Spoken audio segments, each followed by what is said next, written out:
I'm Ian Richardson. We're going to be talking about not losing deals today. So if you're looking for the CIS control session, wrong room. I grew up in managed services. I had an MSP for 16 years. We got quite a bit of hay, state, local, national, around healthcare IT. I sold that MSP into 2021, and these days I focus on two aspects of growth. Either the growth through organic, which is what we're talking about today, how to close more deals, or growth through legacy realization. Ooh.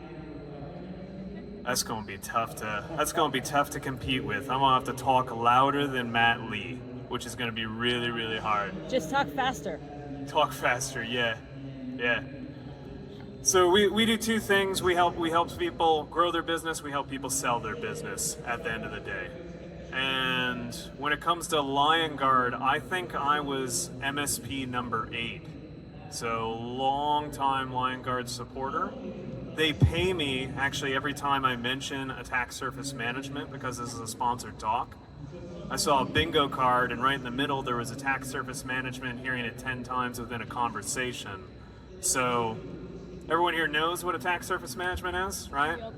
It's really important that we focus on attack surface management and so on and so forth. I'm gonna get on with it, but I told Stephanie I would at least say attack surface management 5 times during the talk. I think I just hit it. So you're halfway there. 4, attack surface management. There we go. So Fox and Crow, this is a team of 2. My other half, my far better half, is that gal right there in the front row, Carrie, my business partner and my life partner. And we're really here around MSPs. Like I said, I grew up in the managed services space, so really, really passionate about the channel. I appreciate y'all hanging out and joining me. We have 3 different buckets. I'm not going to spend any more time on myself after this one. If you're trying to figure out systems and processes, kind of emerging into the space, trying to build up that team, the leadership team, we work with those MSPs. We help out folks who are focused on figuring out scale. So they're established. How do I hire an account manager? How do I hire a sales rep? How do I hire those leaders to take off hats? And then folks who are thinking about doing their legacy. How can I exit my MSP and go to what's next?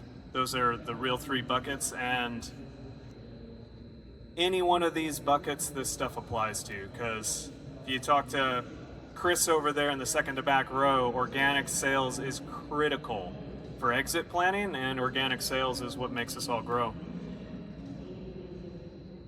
So, what are we talking about today? At its core, this talks over 2 topics. We're talking about handling objections, which is when you get a result in the room of anything other than yes. And we're going to talk about getting to yes, which means closing deals in the room. So there's nothing held back in this talk. There's no secret download or anything like that. Lion Guard has this deck, but also if you want a copy of it, don't feel like you got to take photos or whatever. I'm happy to email it to you. Just ping me after, see me after, and I'll make sure it gets over to you.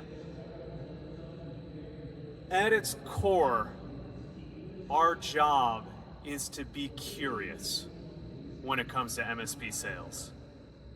If you can embrace a art of curiosity, objections really melt away.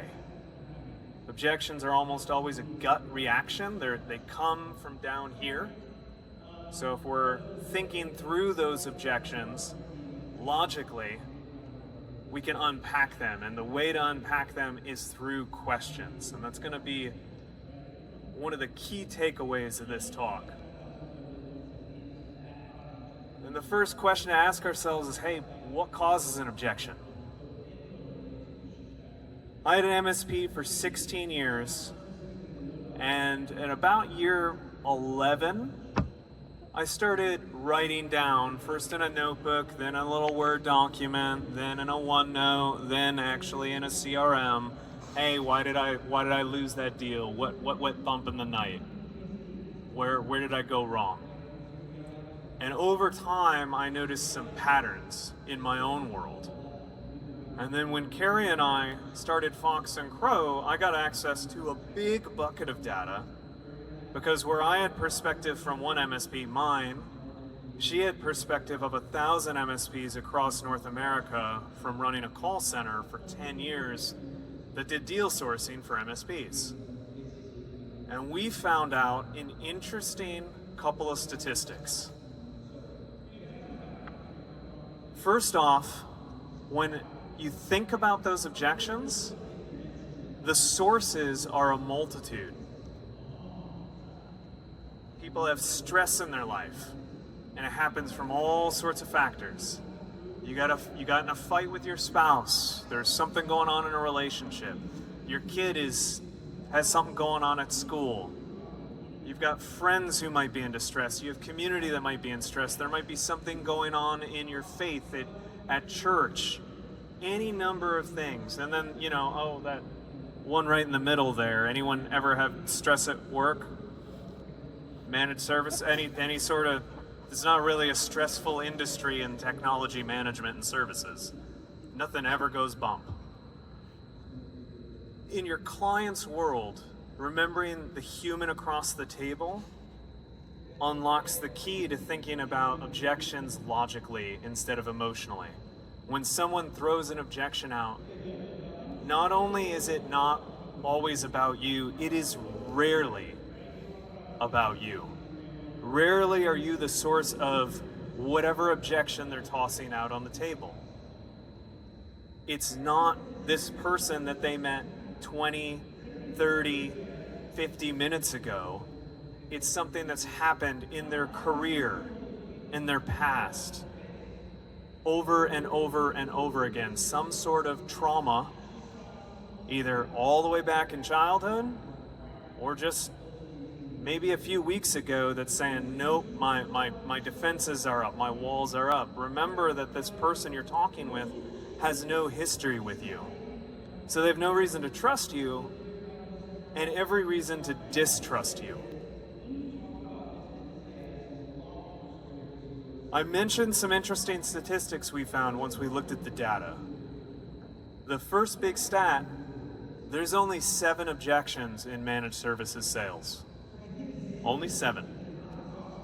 If you ask why deep enough, if you do that Toyota Why 5 exercise, anyone ever heard of the Toyota 5 Whys? Show of hands. Okay. So back in the 30s, when Toyota, the auto manufacturer, was evolving and perfecting their manufacturing process, a gentleman, I just want to make sure I say his name right, Tachi Ono, came up with the 5 Whys exercise about root cause analysis. And so if you take any situation, you say, okay, this situation happened, why did it happen? And then you say, okay, well, it happened because of X. Well, then why did X happen? That happened because of Y. Why did Y happen? Why did Y happen? And you go 5 layers deep, you're going to be pretty close to root cause. And this isn't a perfect exercise, but I actually learned it through looking into my own stuff and saying, okay, why did I react that way? Why do I feel that way? Definitely works with feeling analysis, definitely works with business analysis. Great toolbox. And so if you look at these different objections where someone will say X or Y and dig deep enough, it's going to fall into one of these 7 buckets. And so for the rest of this talk, we're going to go through all 7. What's the objection? How do we handle it? What do we get by handling it? That's format for the talk. And so as we go through this, don't hold questions. You got a question, you got a comment, you got a, hey, I'm curious about this, throw it out and we'll handle it live because this is your time. Those objections, the second stat, break down in an interesting way. 5 of them, the majority of them, are at the top of the funnel. Everyone familiar with sales funnel concept?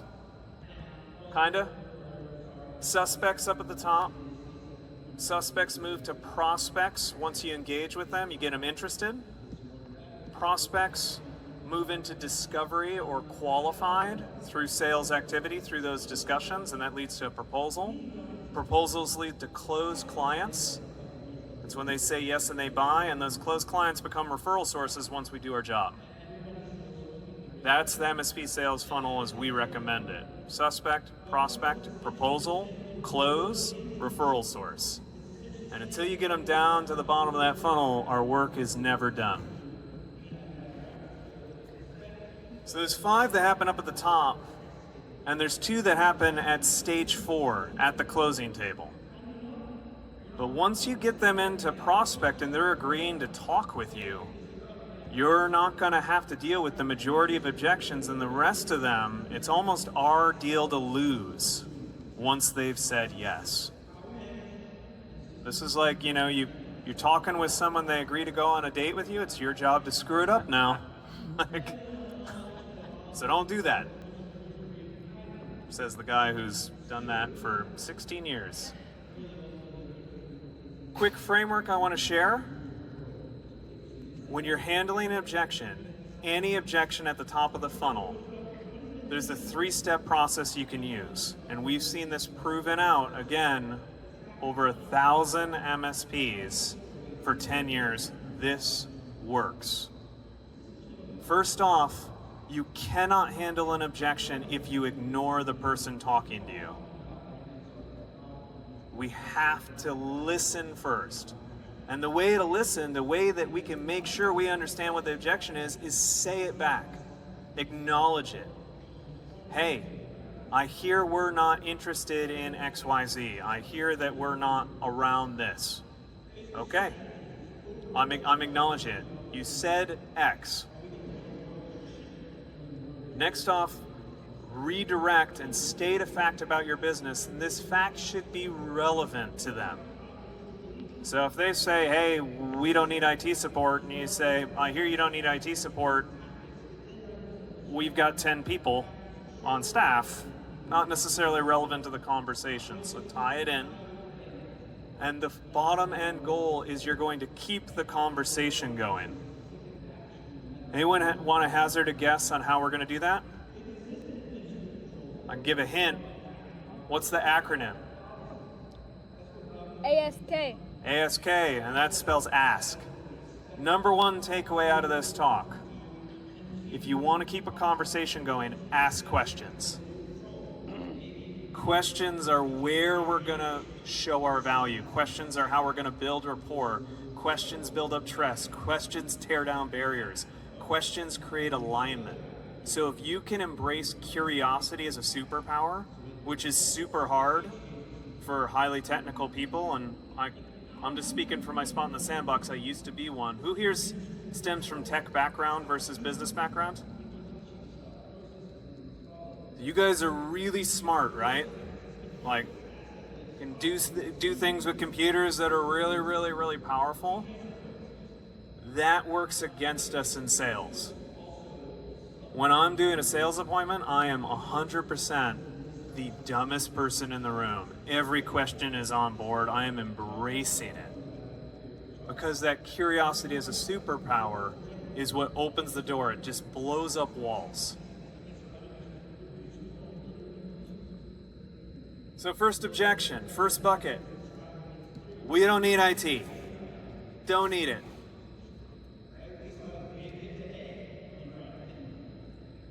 And so my best story about this objection stems from the front row. So I got cold called by Carrie herself, and we were having a conversation. She was talking to me about cold calling for the MSP, and I did what's called a reverse. She asked a question, I asked a question back. And we started going back and forth, and reverse just changes the flow of the conversation. One person's asking a question, one person's answering. If you can reverse when someone asks you a question and phrase it back to them, then you've got control of the conversation. You're now stitching the questions. And I led her to, well, hey, what do you do? Do you have an MSP right now? No, we don't need an MSP. Huh. That's really interesting to me. I talk with a lot of business owners and everyone uses technology. What do you do when the computers break at the call center? And she said, did you just cold ask the cold caller? Let's talk about tech. I got the meaning right there. Because salespeople love to be sold to, and that's Probably the queen of the cold ask right there.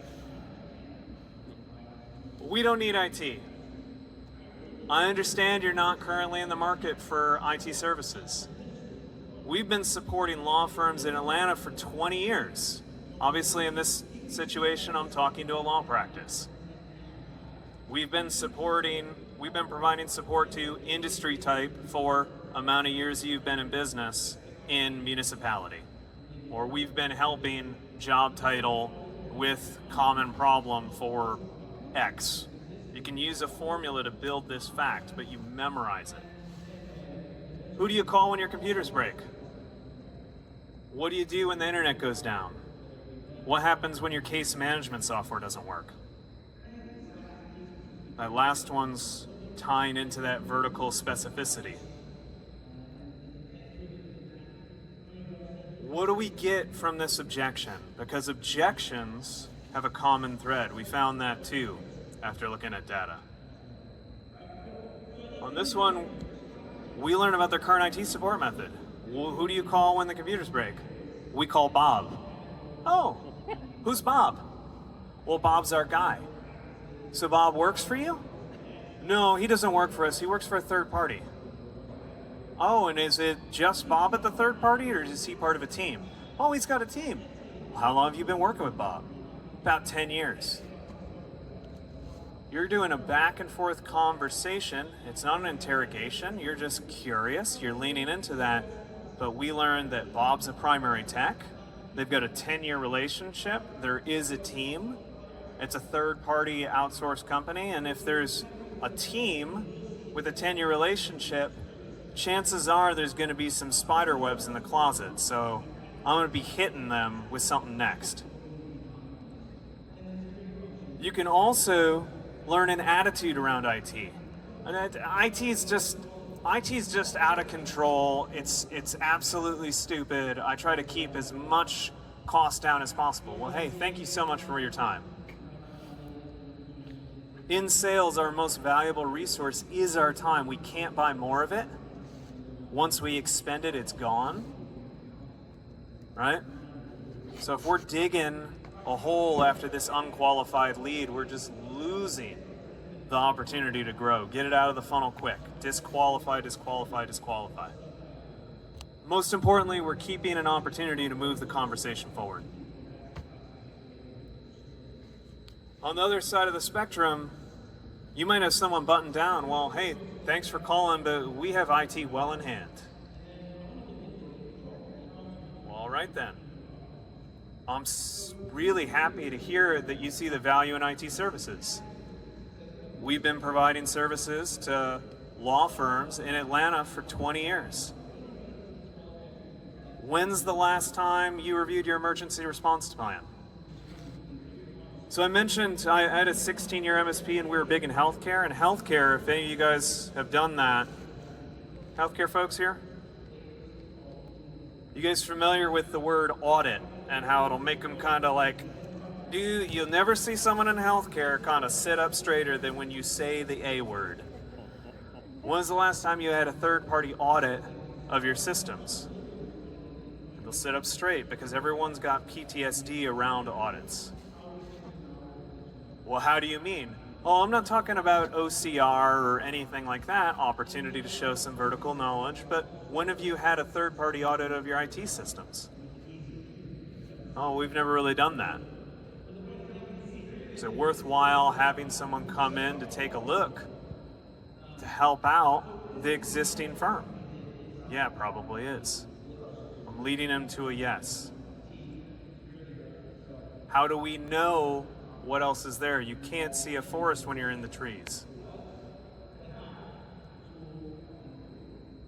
Again, we're learning about current IT support method. You say you've already got it well in hand. Well, how do you handle it? Oh, we have a third-party provider. We're going to get an idea of contract status and end date. Contract status and end date, industry average is a 3-year term. So if they say they've been working with someone for 15 years, I can either say, all right, 15 years, they're probably at the end of a 3-year cycle, or they're on a month-to-month engagement. And either one's really valuable. When's the last time we sat down to review things? Lets me know about the account management cadence of the provider. 15 years is interesting information because if you've done competitive analysis, you know how long your local competitors have been around for. So you're able to trim out someone who hasn't been around for 15 years. You're also getting an attitude around IT, and you can keep that conversation moving forward.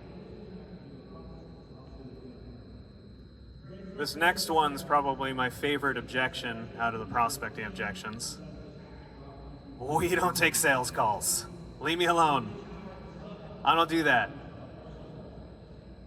Thanks for letting me know how to not do business with you. You don't take sales calls? Thanks for letting me know that. Do you guys see the pattern yet on the state of fact? We've been providing IT support to law firms in Atlanta for 20 years. One of the things you want to be able to do with objection handling is build up muscle memory. It's just like doing a push-up. You're going to stumble over your facts, so just practice one for a while. Hey, we've been providing support for 20 years to law firms in Atlanta. What steps should I follow to earn the right for your consideration? Everybody evaluates vendors, at least anyone we want to work with. Another easy fact on this particular one and the previous particular one, most of my clients, 90% of my clients, were working with someone else before they spoke with us. How can I earn the right to toss my hat in the ring when you're considering IT? All businesses do vendor due diligence. How can I be part of yours?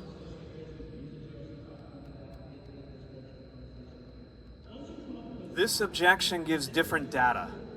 You're learning about buying process. You're learning about considerations for qualification. You're learning about their decision-making framework around timelines.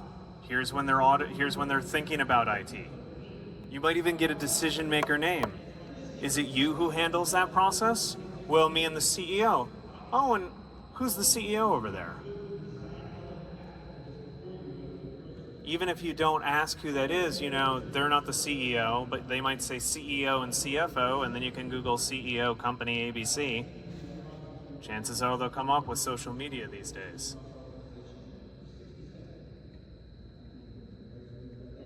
Objection number 4, dead air. Hey, it's Ian with ABC IT. Who can I speak to provide a quote for IT support? Dead air. All right. I understand you have terrible phone etiquette. I help law firms in Atlanta replace horrible receptionists with AI. What day should I call this person back? Sometimes we don't get the opportunity to handle the objection, right? They just hang up. Go ahead. This is a mindset benefit more than anything else. Give yourself that grace for a laugh. Talk about it with the team. Shake it off, right? But then also recognize that just because they hung up, all the way back at the top of the talk, what causes an objection? What causes someone to hang up the phone? They could be in the middle of a crisis. Any number of things, whatever. Maybe their phone system is dying repeatedly and the phone system dropped out. We don't know. Don't take it personal. It's not you. Nobody's hanging up because you said your name in IT support company. It's just a bad time. Call them back. And the super unreasonable, crazy, aggressive response to a simple sales call where they explode. How dare you call me? You are the worst human ever. I hope you die in a fire. We call that FOAD inside, which the last 3 is off and die. It's a family show, so I'll leave the first one blank. How do we handle this objection? The only one that you don't. Don't acknowledge it. Disconnect the call. Your team, you deserve better. Your team deserves better. This is someone who is abusing a person who is calling to present an opportunity to improve their business. It's not someone you want to have. Even on their worst day, a hang-up can be understood, but being rude to a provider, they're going to abuse your techs, and your techs are your most valuable resource. So, market is whatever you want in your CRM. We have a company type of FOED, which takes them out of everything. They'll never get a piece of collateral. They can't have automations fire against them. They'll never show up in a list poll. Just takes them out of the view. The key theme, another piece of data, is that objections at the top of the funnel are opportunities to collect data. That objection is an opportunity. Use it, lean into it, gather that data.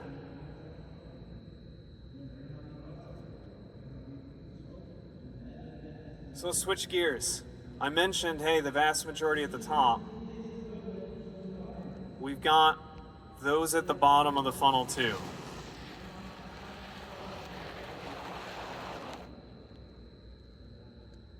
In the room objections, everybody's favorite topic. Anybody ever heard an objection at a proposal table? Okay, a couple few. The first bucket is really, really painful to hear back. So, a little story. I had a conversation, I had leaned in, I had done an assessment with a managed services opportunity. I had gone around, I had pulled out a bunch of data, I had compiled a bunch of reports, I had spent way too much time on technical areas, talked with a whole bunch of staff, came back, presented our plan.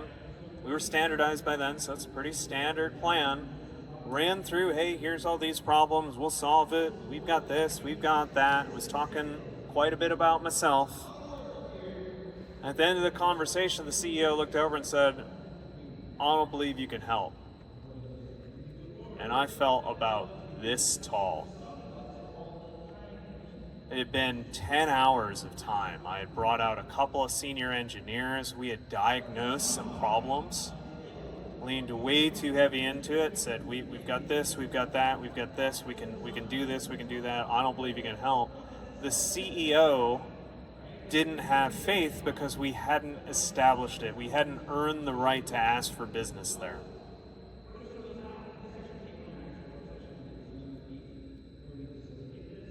And so when I looked into saying, okay, well, why did that happen? I didn't gain trust and understanding. And the way you gain trust and understanding is through questions.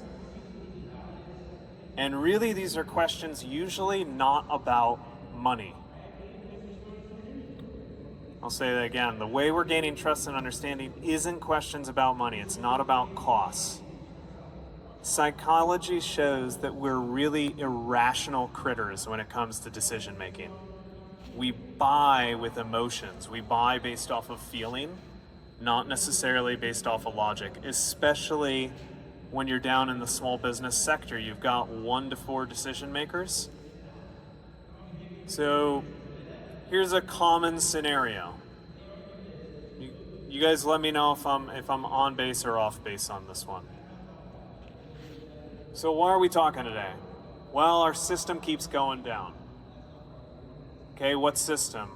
Well, we use ABC software. It goes down all the time. Okay, so ABC software is where the problem is. Who uses ABC software? Everyone in the office.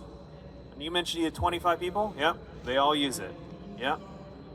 You said all the time. Help me understand what that means. Well, all the time. It happens every day. Every day. Well, most days. Okay, most days. So you guys are open Monday to Friday, correct? Yep. How many times did it go down this week? Well, it's Friday. It went down Monday, Tuesday, and Wednesday, but not Thursday. Is that a pretty typical week? Yeah? All right. Has it gone down today? No? All right. 60% of the time. Got it. So what happens when it goes down? Well, nobody can work because it's where we do all of our documentation. The phones still work? You can answer phones? Yeah. About 50% of our workload's impacted by this. Okay. And what happens to you? Well, I have to call up the IT guy, and I have to explain what's going on, and I have to wait on the phone and do that. Okay, and you're doing that each time? Yep, 3 days a week. How much time does that take? It takes about an hour each day.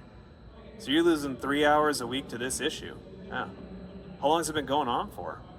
6 months, give or take. So you've been spending 3 hours a week for 6 months on the same problem? Yeah. How are you doing? I would be pissed as hell if that was happening to me. What's going on? Yeah, at this point, I just expect it. I've given up.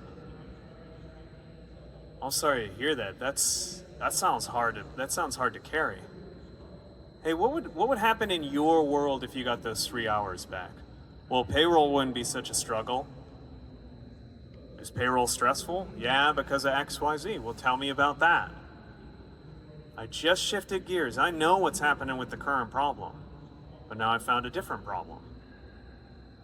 And a different problem, and I'm finding out things that are personal to the person. So during the proposal, when I came back and said, okay, here's the plan for ABC software.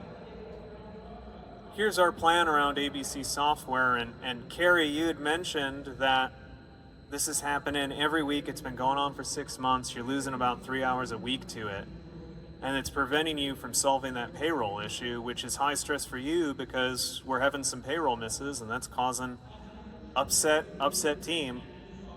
We should be able to get rid of that so you can create that light at the end of the tunnel. We can get rid of that for you so that it's not such a chore every other week to deal with payroll. And I'm gonna make sure that it happens to you by this day. If we started tomorrow, 45 days from now, we can have that solved. It's priority number 1. I can take that away from you. Carrie's on the decision-making team. I just made it hyper-personal to her world.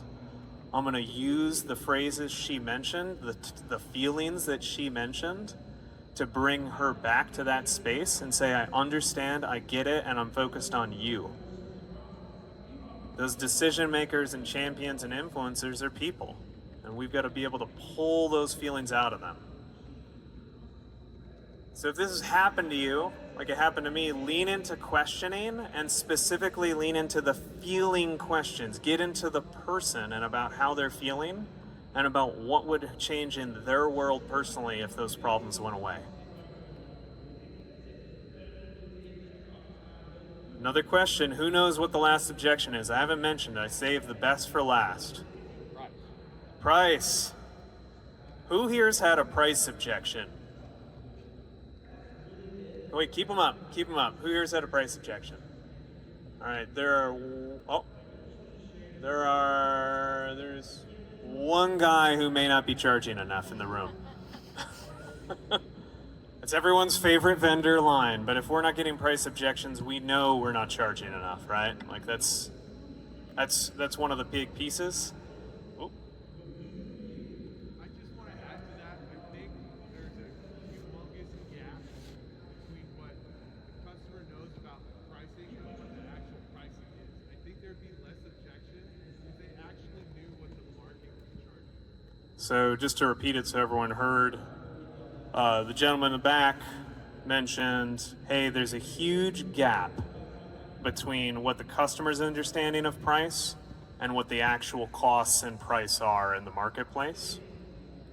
That's a really intriguing point. I'd love to explore that further after, because that kind of gets the brain churning a bit there.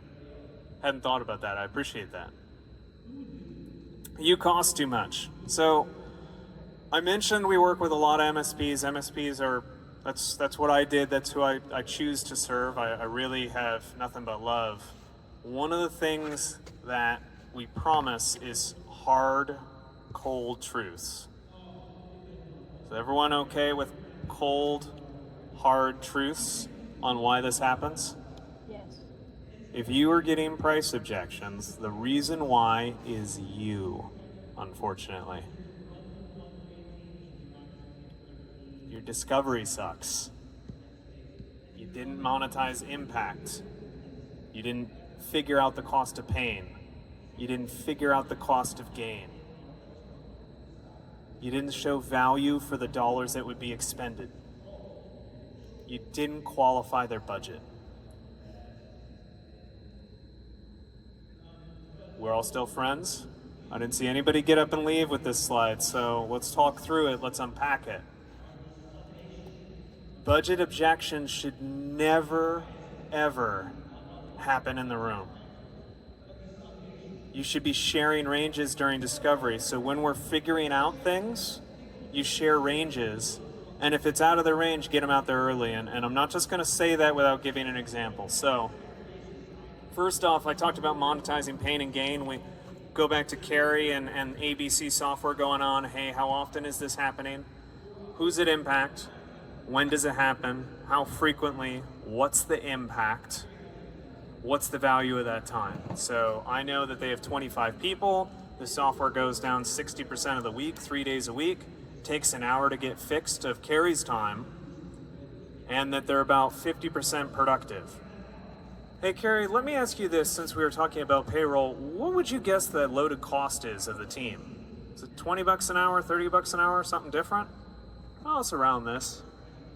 I now have everything I need to know to be able to say, okay, 25 people times $30 an hour times 3 hours a week times 50%. That's the sunk payroll cost. I could fix this payroll issue. Okay. What else could we do with that 3 hours? Well, we could probably do this initiative. What's that initiative? What's that mean? Well, it would let us get an extra customer per month. What's the average rack rate on a customer? $10,000 monthly, give or take. I just found $120,000 of gain off of my nickel dime 3 hour 50% productivity problem.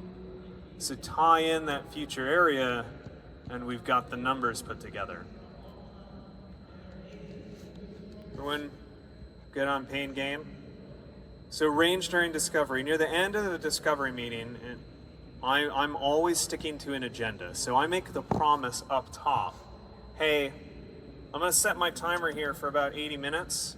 We'll shift gears, talk through next steps, and one of the things I wanna make sure I can give to you is some napkin math. I won't have my pencil sharpened at the end of the day, but depending on where this goes, I should be able to share a range of what this will cost, and I'll be in the ballpark. Sound fair? Yep, okay. So they've agreed to my process, so that timer goes off. I'm gonna do the napkin math because realistically we all know kind of our calculators in our head, right? You've got this general range of per seat, if not a specific per seat price, and you find that information up top. So I know that this 20-person company at $200 a user is $4,000 a month. Just pulling numbers out of there. Or $150, it's $3,000 a month. Okay. Hey, I don't have this fully dialed in yet. I need to go back with the team and run the numbers, but your problems aren't unique.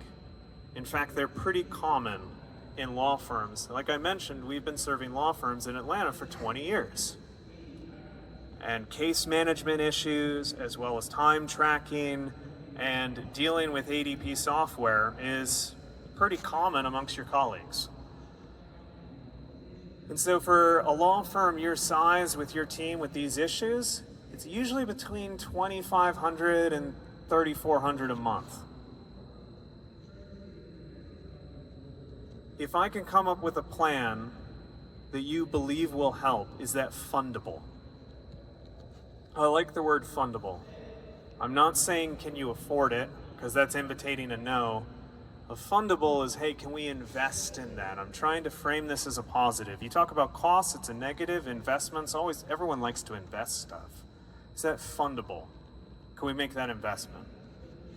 And I'm using believe in to give them the thing. They're the ones holding the power. Hey, if I come up with a plan you believe in, can we fund it? Well, yeah, if I believe in it, sure, we can fund it. Everybody's gonna say yes to that unless they don't have the money. If you say $3,500 and they're spending $500 a month, hey, we're spending $500 a month. Hey, thanks for letting me know that. This sounds like there's not a budgetary alignment. So I appreciate your time. It's great to get to know you, and let me know if the situation changes. but you're not going to overcome a 10x difference in price point. You just won't.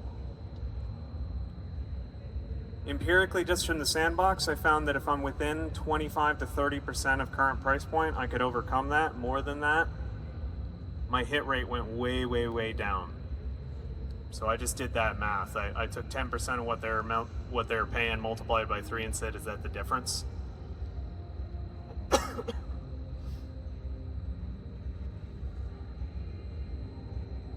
So we've run through the objections. There's 5 up top. Don't need it. Already have it. Don't take sales calls. They hang up. FOAD. And then the 2 in the room. I don't think you can help. I don't believe you can help. And you cost too much. That's all 7. So let's talk through closing the room. That's all we have left. Your deals are won and lost in discovery. My really good friend Walter Crosby, who invested way too much time in me, helping me out with sales, is really fond of saying that. You lose the deal in discovery. If you understand their situation, you understand where they want to go, your plan aligns to that gap. Here's where I'm at. Here's where I want to be. You're targeting that gap. Great book recommendation if you're a book reader, Gap Selling by Keenan. Total jerk, but really, really, really valuable concept to wedge into that gap. Have that plan that they're going to be able to understand and believe in. The way that they understand it is you don't talk about technology once. The way they believe it is that you're super confident when you present it. You don't talk about technology and you're super confident, you will wedge in. Which means practice, practice, practice, practice, practice. And then you ask them for their business. So let's walk through that. So after I'm restating what's going on. Hey, Carrie, do I understand what's going on? This is your first yes. Yeah, you got it. You gave a good summary. I love it when they say summary because I'm not trying to rehash a 90-minute thing in a 30-minute proposal meeting. I'm trying to summarize fast. As I'm walking through my cut and dry managed services agreement, I'm stitching together the parts that are applicable to them, to their situation. Hey, our network engineering team rebuilds your network during our onboarding process. ABC Software's issue is 8 out of 10 times with folks like you caused by bad network design. We fix that in the first 60 days. I'm confident your issue will go away from that.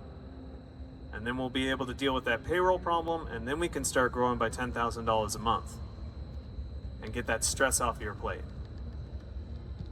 The parts of your plan that don't necessarily apply, you're summarizing at the end, hey, by the way, we'll also do X, Y, and Z for you. Those are value adds. We toss them in, they don't cost extra. Because you're not going to pull out the parts of the plan that they don't necessarily understand or see value in. They're just getting something for nothing. After you lay out your plan, you've tied it to them because we're super convicted. Carrie, do you believe my plan will help? And on this, I would have a slide saying, here's where we are. Top 3 issues, here's where we want to be. Top 3 desires. Lowest amount of things people need to see a pattern is 3. So 3 problems, 3 solutions. They'll put it together in their head. Oh, they'll help me get from X to Y. Do you believe my plan will help? Not do you think, because I'm not trying to trigger logic and rationality here. I want them to be feeling something. Yeah, I believe it could work. And then you ask, would you like my help? When you follow this methodology, you can only get 1 of 3 responses. Yes, which is awesome. No, which is my second favorite answer. And? Maybe. Maybe. We need to think about it. So now we just found a hidden little problem. And we said we were solving all the objections, so we're going to solve that one too. Let's talk about ghost busting. Anybody been ghosted by someone? You do all this work and then they just don't show up and don't ever give you an answer? I understand that you need to think about it. Big business decision. Let's set up a follow-up call. You mentioned you wanted to move forward quickly on this. When do you anticipate making the decision? What date? Oh, 2 weeks from now? So how about on Monday, whatever that date is, I give you a call. Is morning or afternoon better for you? Oh, afternoon. How's 2 o'clock look? Yeah, that's great. I'm going to send you an invite right now so I don't forget. You send them a 15-minute phone call invite. Should I call you on your cell or at your desk? I'll call my cell. Okay, and that number is this? Yeah. Right in the invite, and you're calling them. If they haven't decided in that meeting, hey, stuff happens. Dog ate their homework, network blew up, any number of things can occur there. Give them one more at bat. Hey, thanks for letting me know what happened. Let's reset it. When are you going to decide by now?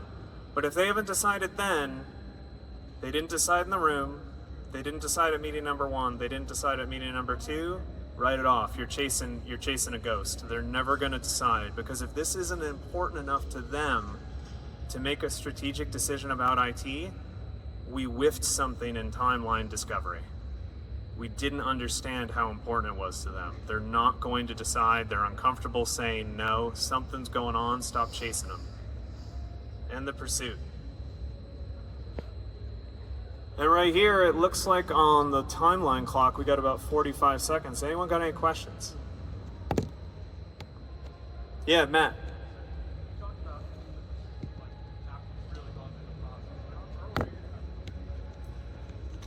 Earlier you talked about walking away. It was more in the objection time. So in the discovery, I guess, when, based on your experience, like, when did you walk away earlier? Because I think all salespeople, and I'm just guilty of it, you pursue the chase because, like, you want to prove to yourself or whoever that you can overcome anything and you're going to close that deal. But even if you do close it, you've wasted so much time on that. So how do you decide how to dip out early on that? Yeah, so running through an agenda and using your FTA before the discovery, the first time you talk to someone, that 20-minute introduction call where you're getting to know each other effectively to figure out what's going on helps.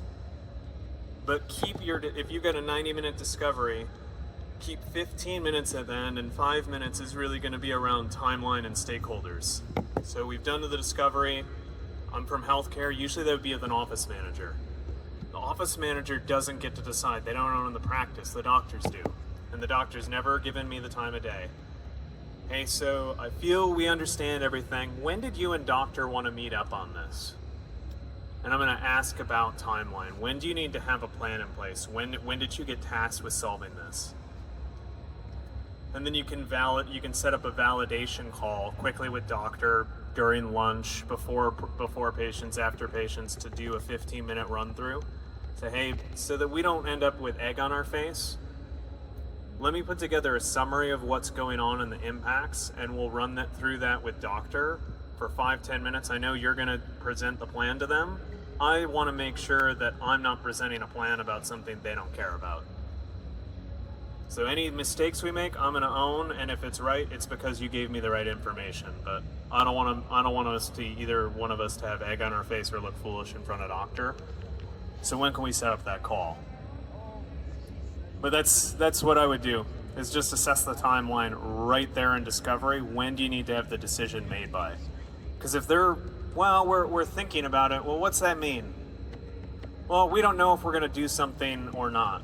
Well, what happens if we don't do something? Can we keep moving forward in the way it is? Are these issues big enough for us to solve? So you need to eliminate the option of doing nothing or not making a change, as well as evaluate what that timeline for change is. If they're not willing to share that information, it kind of becomes a yellow flag in my mind. It's not necessarily red, but I'm going to push again in the room. And in the room, if they're still not willing to share that information, I messed up. I shouldn't necessarily have gone all the way to proposal. There's no surefire way either. It's a great question. Are we, I got a cut? All right, I got a cut. So 3 questions for you all before I let you go. Do you guys, did I get the objections right we're running into? Yeah.